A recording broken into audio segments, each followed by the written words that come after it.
Alright, hello everyone, my name is Shep, welcome back to the Butcher Circus. Today I am going to be analyzing some matches I did against Kalashnikov quite a while ago. And let's get straight into it. So, for starters, we are playing against the WD, a team that he doesn't usually play, but I am playing with actually, like, kind of a team idea that I was kind of experimenting with, because I wanted to get a fourth team for my deck, and I still hadn't figured out that I could just bring a Musketeer and make like a second Halo comp. So I was experimenting with bringing a second Antiquarian, so I would actually have like a Halo comp but with Antiquarian. And it eventually just led to this situation where I'm starting off the match with a Caltrips, which is really weird. I mean, you could see me over the Crusaders, thinking like, well, maybe I could go Bulwark, but it's probably not gonna do me too much. So normally, if you'd have a Hell comp right here, you would pull the Arbalest, but since I don't, and I'm kind of playing this DOT team, I just decide to go for a very suspicious first Caltrips. Of course, I do also have the option of going regen with the Antiquarian since I went first, but then that would just result in me getting pulled, stunned, and, you know, just hurt a lot, definitely. So that Crusader there just stuns my Crusader, I just click him off, you know, just nothing special, nothing special. Right now I am thinking, well, what do I want to go for? I definitely don't want to go Battle Ballad because he doesn't have a lot of dodge, and I honestly cannot afford to wait around like even an action.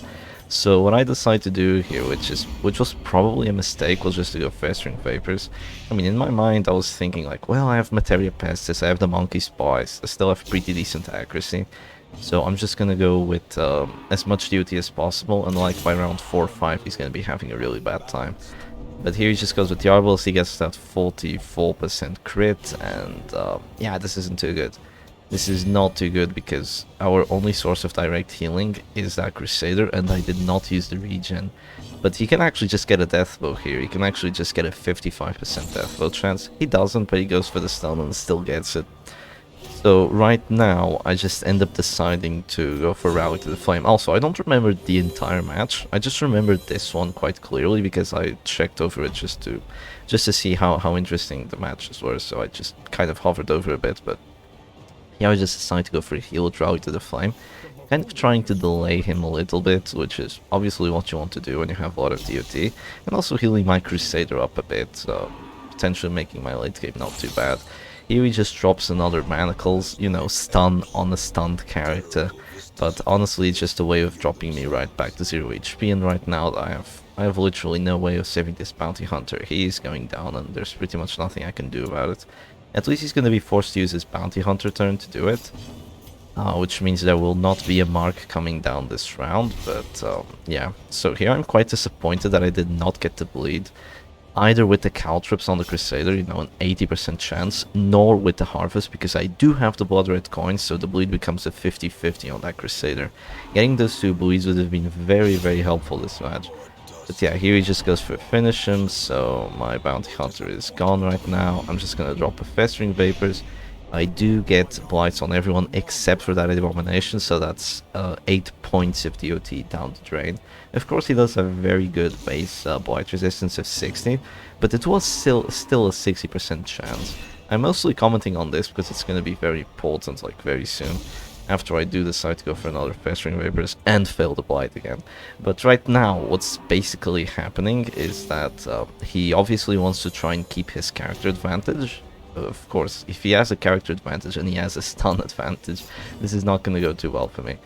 But yeah, he does manage to heal that Abomination for a decent amount, also clear that bleed. But I just think like, oh, you can clear bleeds, but you can't clear blights. Okay, let's just apply blight, and there we just failed to blight the Abomination again. So that's like 16 blight failed completely. 16 blight is a panic darts. Materia Pestis is a really good trinket in terms of just applying the OT, but unfortunately you're not going to make use of it. He does get to hit that 70% hit chance Manacles, so that was pretty fortunate for him. And now, well, I already used my Antiquarian turn, so you can probably guess where this is going, right? Antiquarian gets pulled, Antiquarian gets shot, Antiquarian gets stunned. Basically a very, very bad time for her, even though she does have the Monkey Spa. So she does, yes, you see me hovering over the dodge here. She does actually have a pretty decent chance of just dodging stuff. Like right now, this is a 70% hit chance, but not only is it a hit, it's actually an immediate kill. So he's not even gonna have to use his bounty hunter turn to just finish that off. Here I just decide to go for a finale on that Arbalest, and of course an immediate surrender. After it fails, because my idea was, well, after I kill the Arbalest, he's gonna run out of a lot of healing. Maybe his characters already have like enough DOT with the Materia Pestis stacked on that maybe I do still have a winning chance after like I dodge a couple stuns, maybe I resist a stun or two, and maybe I get a lucky Dark Stab kill, like maybe kill that Bounty Hunter, because he was about to drop.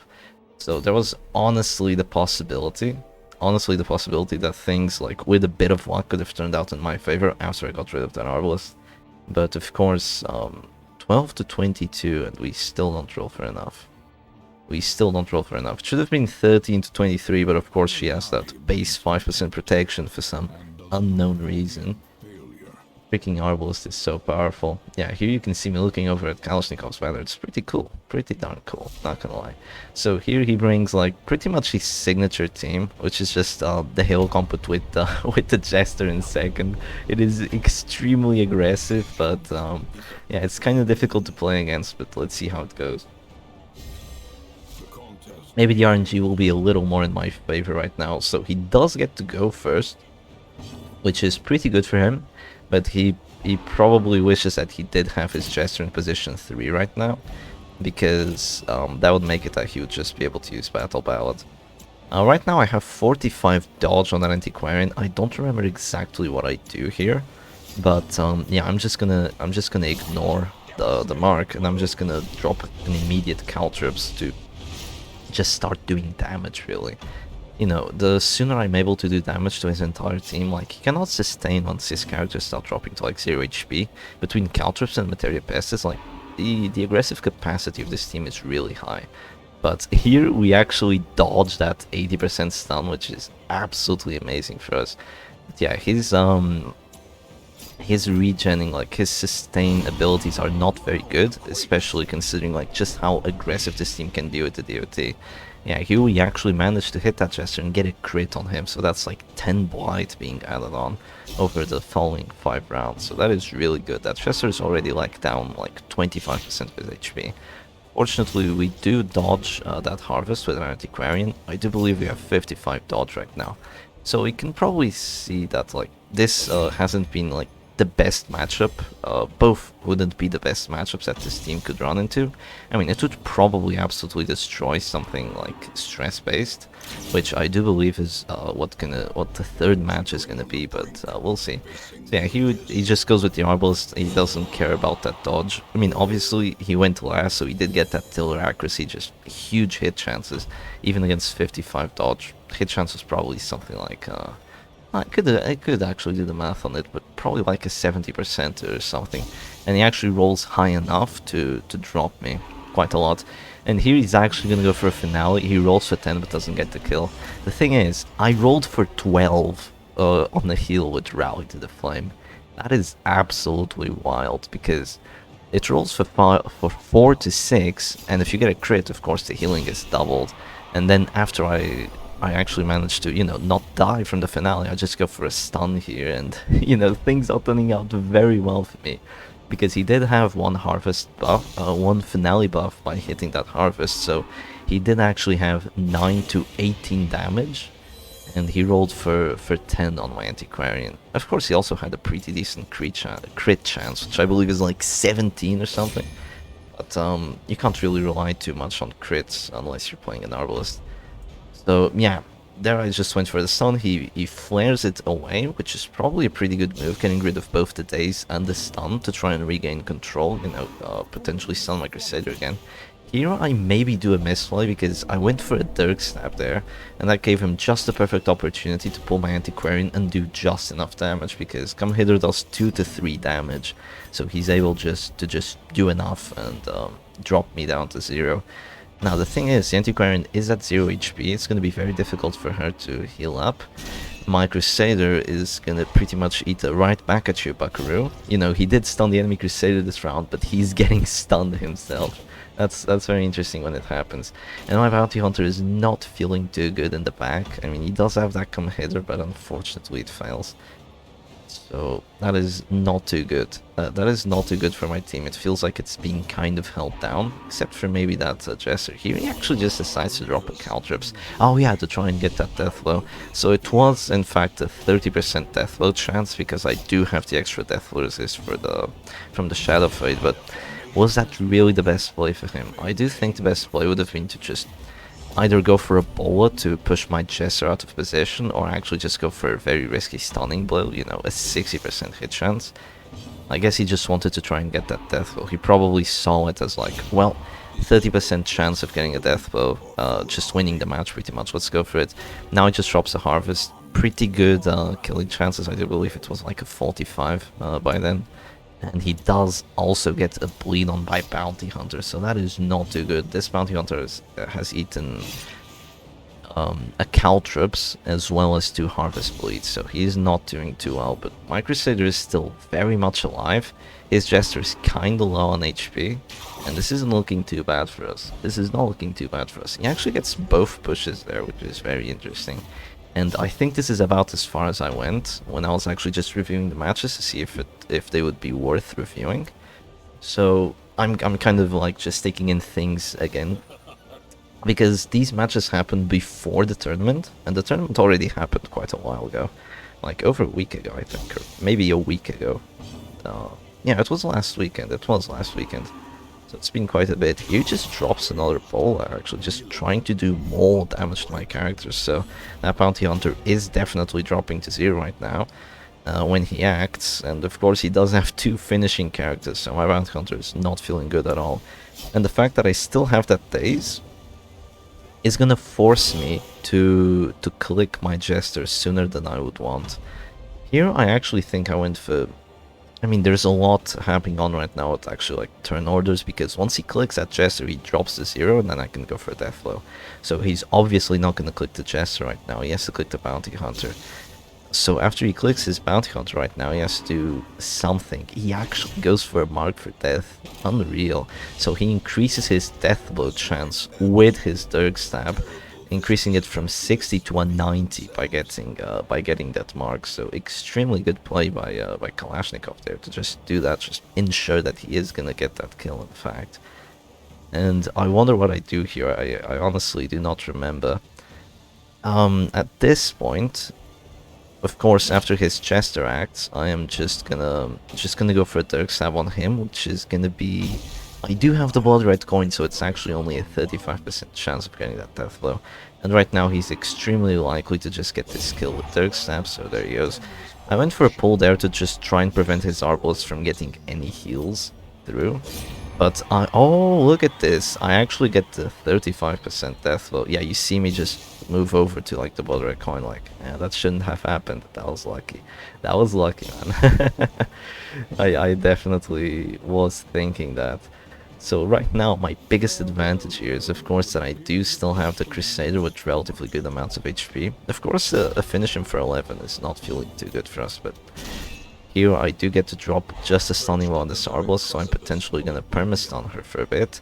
But if I do Dirk Stab to try and get a kill, I am gonna push my Crusader out of position, so he is gonna be unable to keep getting stuns, but I believe I still just go for a Dirk Stab, and would you look at that, I actually get another one. I actually get another 35% death blow, so that is unbelievably lucky. And you kind of have to believe that Kalashnikov doesn't really have a chance at this point. He actually drops to finish him for 22. That is a lot of damage. That is a lot of damage for finish him to be doing. But Rally to the Flame just existing means that this is hopeless for Kalashnikov, so he just surrenders here. And we will be going into a third match. I believe there was probably kind of an interval period here for a bit. Let's try and move forward. Okay, here we go. Oh yeah, okay, alright, we go first. So he is playing a stress team now. Also another of his signature teams. This is the Kalashnikov team. it's like max stress. It's kind of his doctrine. Just do maximum amounts of stress as quickly as possible. And you can kind of see like he has both the Hound's Harry and the Occultist maximum stress output, as well as the Abomination with the Regis Cloak and the Class of the Beast. So he's even doing stress when he goes melee. Like, and he of course has that Man-at-Arms with both the Carnival Mask and the Yuri Eye. So his bellows are absolutely hurting in terms of stress, and also very accurate. So he manages to hit all characters 16 stress on that backline, because both of them have that monkey spell. Of course, he allows me to actually just get a stunning blow now. So only 5 damage, that's honestly quite laughable. He is not even going to care about it. And yeah, he's just going to reply with a Hound's Harry hitting 3 of my characters. So that's a lot of stress being out, but this is probably a good matchup for me, but not when they do so much stress so quickly. Here I'm thinking, well, I could go finish him, but of course he does have that 10% protection, and I have been debuffed in terms of damage. I have 1 bellow debuff so far. So I just decide to drop a Caltrops, as well as, you know, having the Battle Ballad. The Materia Pestis is pretty much always gonna hit, and it's gonna do a lot of damage, but oh, look at those tentacles, look at that horror. That is just, look at all those crits he's getting. He hasn't even used command, and I have a lot of dodge, but he just does not care. Also, we failed a 90% blight on that Occultist. I was probably fuming at this point, because I really wanted to get that blight. This is not a matchup I would typically like losing, because this was kind of the match where I was going to decide, like, okay, is this team actually good? Is it actually good for the purpose I built it for? Does it actually counter stress, like hard counter? And that's just what I'm gonna try to figure out here. So that's just gonna be another bell being dropped. Look at how much stress the team is eating. This is unreal. So that's already 2 bellow debuffs. I still do a lot of damage to that Houndmaster, because he has been he has been stunned, so I have an extra 60% damage against him. I do 1 to 2 damage against that Abomination, but I do believe that was with an uppercut though. So yeah, I just decided to do a lot of damage onto the Houndmaster. Do keep in mind that his Occultist did get a crit with that Tentacle, so if he decides to go for a weird reconstruction, he could be potentially healing for a lot.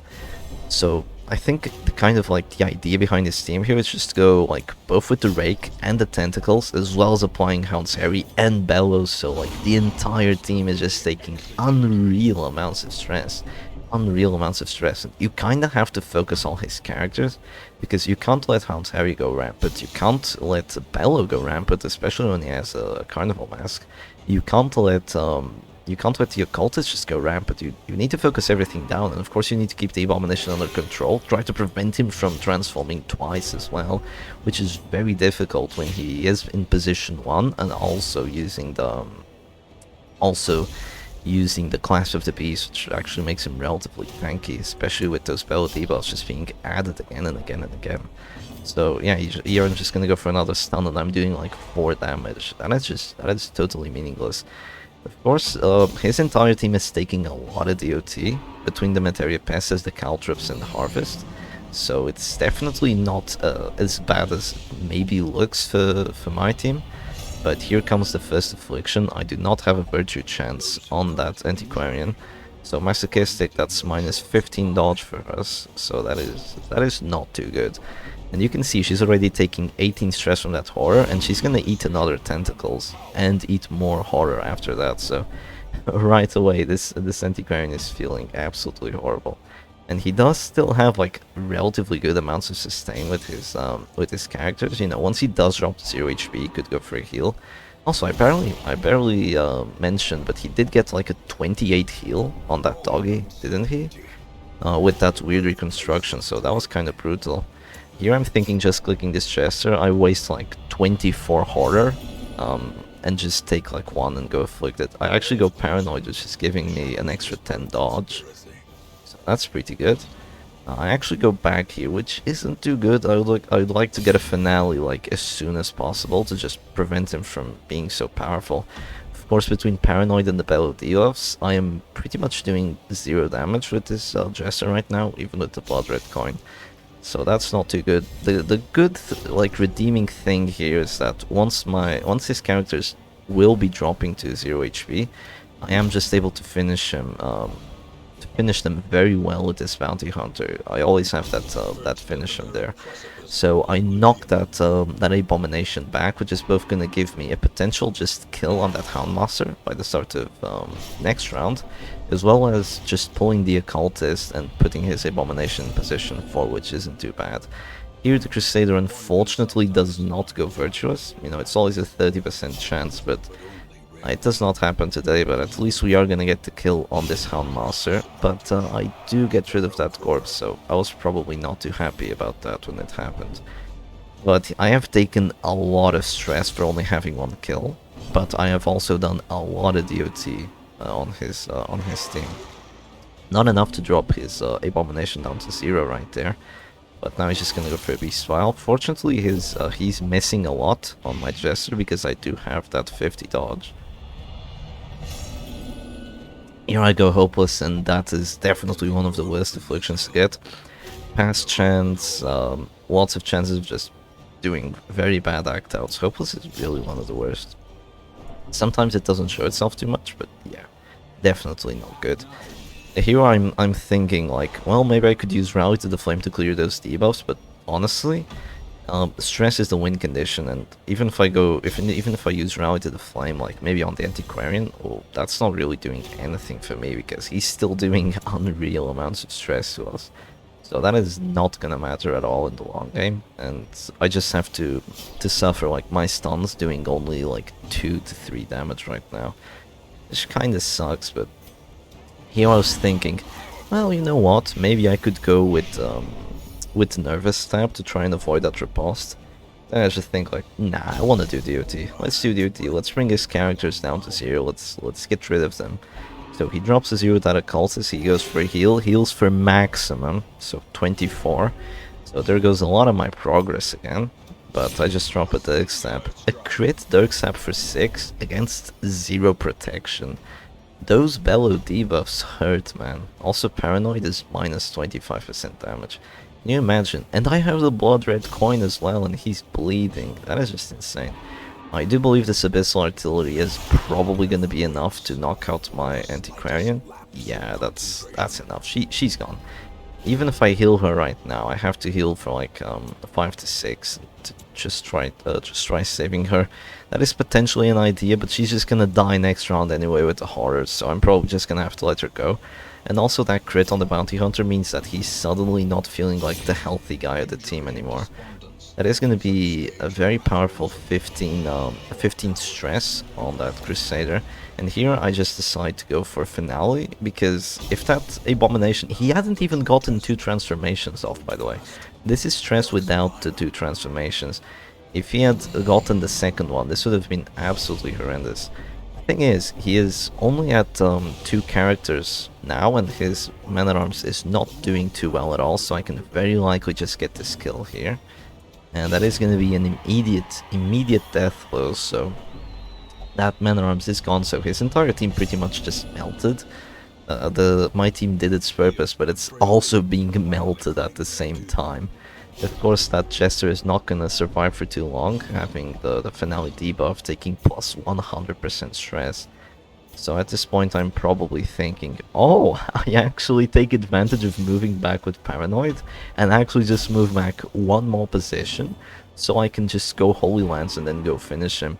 Here he decides to drop another Tentacles, another crit, can you believe it? And well, my Jester is dropping to 0 HP. Unless I heal him right now, he is definitely gone. He is definitely gone. And yeah, I do believe I am gonna go for a heal, which is definitely worth it here. I mean, he can survive. It's a 100% chance of like saving his life, so it's something that you typically probably go for. Here I'm gonna drop a finish him 4 to 8 damage. We do enough damage, fortunately, even with those Bellow debuffs. I mean, that occultist has 0 prod right now. And even with his 40 dodge, because I used that battle ballad quite early, I can still survive. So here I do not get that death blow. It was a 25% chance, and now this occultist has pretty much an option. He can either heal with his crit buff, he can go for a weakening curse to like remove my highest death blow chance from the match, Or he could potentially just go for tentacles and kind of pretty much remove my Crusader and my Jester, but then the Bounty Hunter would just kill him immediately. So there I decide to go for a heal. It doesn't work, and I'm just thinking, oh, do I take enough stress? No, one off. One off, even with the Monkey's Paw. We do not take enough stress because he only had 8 horror left and we get the 50-50 death blow.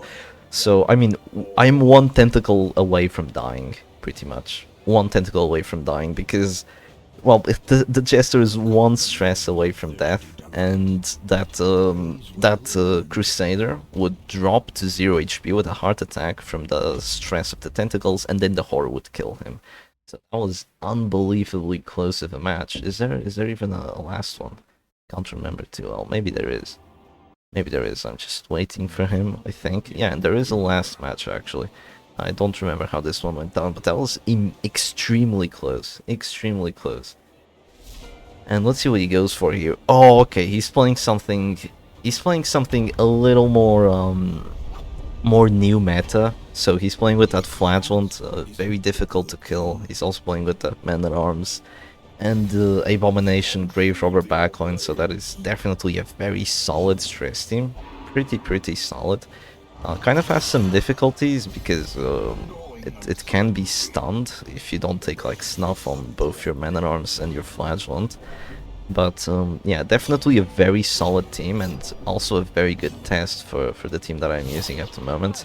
Here I just decided to drop a Caltrops, you know, just start making his team hurt. He's probably gonna clear it with the Grave Robber, probably just gonna drop that Toxin Trickery. But the thing is, the most important thing that has to happen right now is that I need to try and get rid of his Flagellant with a Finale. If that happens, the match is pretty much mine to be taken, so I would love to see that happen. I do get to go for just a stun on that Abomination. Of course, because he did actually get the slam on my Bounty Hunter, I don't get the chance to use Battle Ballad immediately, so that is really bad for me because I'm probably gonna miss every single ability on that Grave Robber. He has 68 dodge right now, and if he gets a crit, it's gonna go up to 78. That is just brutal. That is just absolutely brutal. Here I just jump at Pestering Vapors. I actually do hit, but I don't get the blight, unfortunately for us, because that would have been the free 8 damage on her. 8 damage on the Grave Robber is pretty much like almost 1/3 of her HP, so that would have been great to actually land that. He just decides to keep his Abomination alive and well, pretty much, using that Reclaim, but of course the Jester with the Blood Red coin can keep stacking those harvests, so the Reclaim won't be quite enough to... Well, it's gonna help countering all the DOT that the Jester is putting out. It's gonna help counter it for a bit, which is definitely what Kalashnikov needs here. Just try to slow it down. Of course, this match is gonna be a lot different because his amount of stress output is like a small fraction of what he had previously. He's still getting stunned. His Flagellant is not going to punish every round, and even if he did, it's not like doing huge amounts of stress. As well as, you know, the Man-at-Arms is kind of set up for defense and buffing, and the Grave Robber is the kind of character that does do a lot of DOT with that Panic Darts, but doesn't do like immense amounts of stress. It's not like a Hound's Harry in terms of stress, that if you get like a crit or two, you can do like 100 stress. If you get a crit with the Grave Robber, you're doing like 40, maybe almost 50 stress. So it's not like a Hound's Harry, or it's not like an Antiquarian or an Occultist, or like an AoE character in terms of stress output. So I don't have to worry as much as to how much damage I'm actually taking. Now this was a big nervous stab. That was a very big nervous stab because it is gonna give me a chance to just get rid of that Flagellant. So it's gonna be 40 stress with a crit being output onto my Bounty Hunter. So he's obviously not feeling too good anymore, quite obviously. And here I wonder what I'm gonna go for. Probably trying to disrupt his team. You always have the idea of, wow, actually go for a pull on that Grave Robber. So even though the pull is like not like technically very important, like her using Shadow Fade, both removes the Shadow Fade for the end of the match, and okay, that's just the Flagellant gone, so that's Kalashnikov's Flagellant gone, that's really good for us. It removes the Shadow Fade usages from the end of the battle, and of course, A Shadow Fade and a Panic Darts is not as powerful as 2 Panic Darts, so going for a pull on that Grave Robber was definitely not a bad idea, and just that Flagellant being gone with this finale was very important, and it would not have been possible without Blood Red Coin and that Nervous Stab, so I was very happy that this was the outcome I was looking at this moment, and now I can get to just keep stacking that Materia Pestis, and of course, he doesn't have a lot of healing anymore because the Flagellant is his main healing source, but not anymore. Not anymore. His only potential healing source if he's is his absolutions with Abomination, and of course he's not going to be using that now. No, not at the moment. So any DOT that I actually do, like, sticks. It just sticks. So you can imagine that between a few blights with this Materia Pestis, that Man at Arms, even with all his protection, is eventually going to be dropped. Eventually. Okay, I actually decide the Bounty Hunter actually marks that Antiquarian, that Jester here. It doesn't do anything. Doesn't do anything bad towards this, but it just happens, I guess. Here I decide to actually just pull that Man at Arms, so I actually have a character to hit with this Crusader, because I'm definitely not hitting the Grave Robber while she has 68 dodge, and I don't even have a Battle Ballad buff. So I just go for a stun here, 85 to land, 70% to stun, and that Man at Arms is taking a lot of bleed, he's taking a lot of bite, and he's stunned, so he's definitely not feeling too good. That Abomination is in the final position, so his only saving grace is this Grave Robber just trying to ultra carry his team, potentially just get a death blow on my Bounty Hunter here. Even though it's a bit of a waste of DOT, he needs to try and just remove characters from me at this point. He does get that crit, so he gets a lot closer to actually knocking me out. 53 stress, that's a big amount. That is a pretty big amount. He would have actually taken me out if he had the Satchel of Dirty Tricks instead of the Leather Bandolier that he has right now. But of course the Leather Bandolier also gives him extra crit chance, so you could just argue that he wouldn't have gotten the crit if he didn't have that trinket anyway. So it's kind of a choice which one you're actually like deciding to go for. Do you want to go with Leather Bandolier or with the Satchel of Dirty Tricks? It's always tricky to try and choose that, but Kalashnikov has gone for the Leather Bandolier, and it actually gives him more dodge, so that's going to be very difficult to deal with. But we do get that Materia Pestis Blight right there, so that's going to be sticking for quite a lot. He gets to transform here and just move forward, so that riposte is gone momentarily. And here, I mean, that's that Bounty Hunter has 15 Blight on him. There's no point going for a heal right now, the Bounty Hunter is just gone. Even if I heal him, he's just gonna blight out, and then he's gonna get the horror applied, and he's just gone anyway, so... I just have to believe that that is essentially dead weight. And maybe it's gonna be the Jester that kills him. Yeah, it is gonna be the Jester that kills him, and then takes stress from it. Good job, Jester. Absolutely good job. And of course that Bounty Hunter being gone, and my Jester not having the finisher, as well as the Antiquarian not having the finisher, maybe a misplay by me only having one finishing character, like one decisive finishing character, means that it's gonna be not so easy to kill this Man at Arms, because there's a pretty reasonable chance that the Antiquarian just does 0 damage with her Festering Vapor, so I might be forced to just go for a Nervous Stab. Here I get a nice stun onto that Abomination, so he's being delayed for quite a while. But things are not looking exactly great for us. That's going to be a Panic Dart crit, that's going to be more than enough stress onto that Jester. Of course he's taking plus like 110% stress between both the Monkey Spawn and the Finale debuffs, so he's definitely not feeling too good. We go Paranoid, which is minus 25% damage. Yeah, you can see me hover over it. But Nervous Stab doesn't care. Nervous Stab can just keep getting those death blows, even if you have a few bellows applied, even if you have a few damage debuffs. You can very likely still do 1 damage, so instead of doing 0 to that Man at Arms and letting him get another bellow, we just take those. And here the Crusader actually goes Vigorous. Wow. Wow. When the Crusader actually goes Vigorous, and what? I miss like a 90 on the Abomination, and I get a crit harvest on a 20% hit chance against the Grave Robbers. So a crit 20% hit chance. How unreal is that? Of course, I've long been like the kind of guy that that says that crits shouldn't happen under 70% accuracy, and looking at a Jester getting a crit harvest at a 20% hit chance is just totally unreal. Totally unreal. Like, how unfair is that?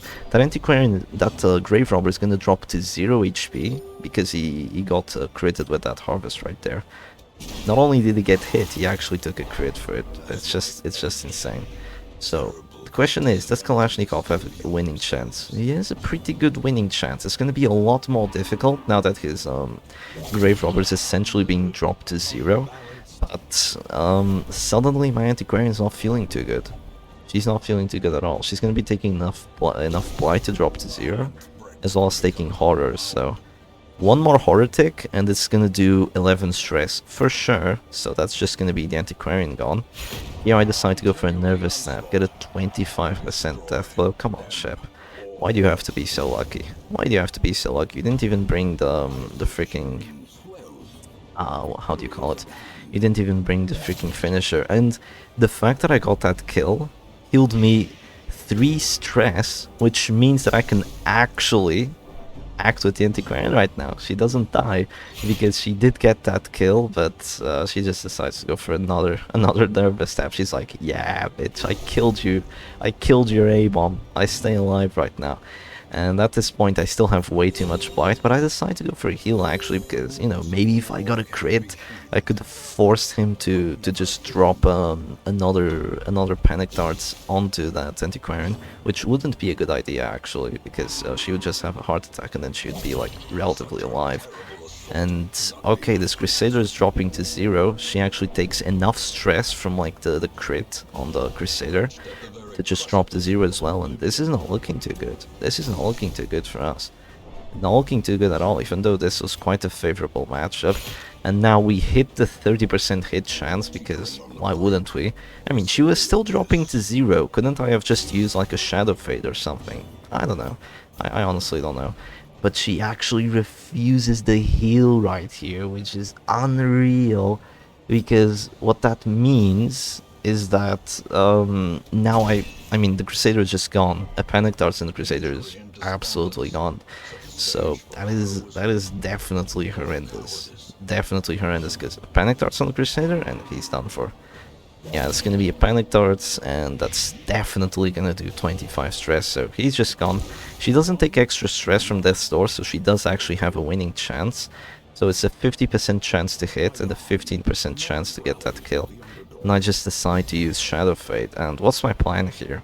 My plan here is that once those corpses go away, which I didn't actually count the rounds now that I'm watching the replay, but once those corpses go away, I could potentially force her to only use Pick to the Face, which means that she would have to not go through my stress, but to actually go through my Deathblow res, which would give me a much better chance of actually winning this match, because she would have to hit me like 5 times, instead of having to hit me like 1 time with that panic dart. So definitely great play by me to just use my Shadow Fade. So she does still have 1 more Shadow Fade and I'm down to my last take cover. So I am gonna use this this take cover here, so that's my last take cover being used. She's probably just gonna use hers again, because she does still have 1 more Shadow Fade. So yeah, there goes the Shadow Fade, and now I'm gonna be forced to pass. Oh, you can see me slowly moving over to the X button. Slowly moving over to the X button, just going for that pass. And now he goes for a Pick to the Face, and oh my god, he gets a crit. Which means he does 10 stress, which means goodbye Antiquarian, screw your Deathblow res, screw your planship, you're gone, you're done. So the modern stress team actually managed to take out this team, which is probably why I didn't bring it to the tournament. It's a cool idea, but Heylow comp with Musketeer is probably a little better. So I hope you guys enjoyed this, and I'll see you again another time. Cheers.